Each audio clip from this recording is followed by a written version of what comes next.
Through the heart of Vero Beach runs the Brightline train. Here goes the Brightline, running right by. And Clark Berry, like clockwork, sees it every day through his brewery's big windows. So the train is actually a part of our culture, right? So every time that a train goes by, we ring a bell and yell it at the top of our lungs. With Brightline expected to announce its pick for a Treasure Coast station any day now. Kind of back and forth between Stewart, Martin County, and Fort Pierce. He has just one request. Closer to Vero, the better. According to a 2018 settlement with Martin County, Brightline is required to put a station in either Martin or St. Lucie counties within 5 years of launching service to Orlando. So at least for now, putting a station here in Vero Beach is off the table. So Clark is hoping for the next best thing. I'm leaning towards Fort Pierce. I hope they get it. Vero Beach Mayor John Coutinho Go Fort Pierce. Is fully aboard the Fort Pierce train too. Vero Beach, one of 3 Indian River cities to write Brightline a letter in support of a St. Lucie station, citing its likely boost to beaches and tourism.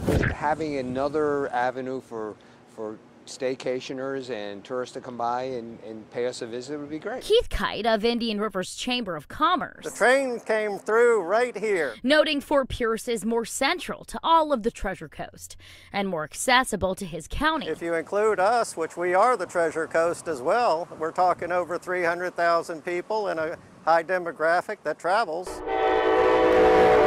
Yet just 2 days after a pedestrian was hit and killed by a Brightline train in Vero, Sheriff Eric Flowers tells us he feels Brightline trains have been a burden on the taxpayers.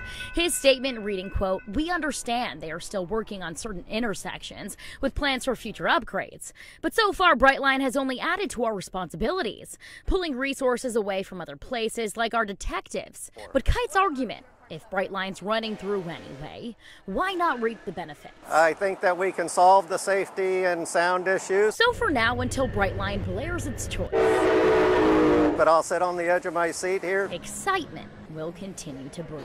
It's a way to safely connect to, multiple communities and even tie us to the brewery culture down in Palm Beach and Broward County. In Vero Beach, Kate Hussey, WPTV News Channel 5.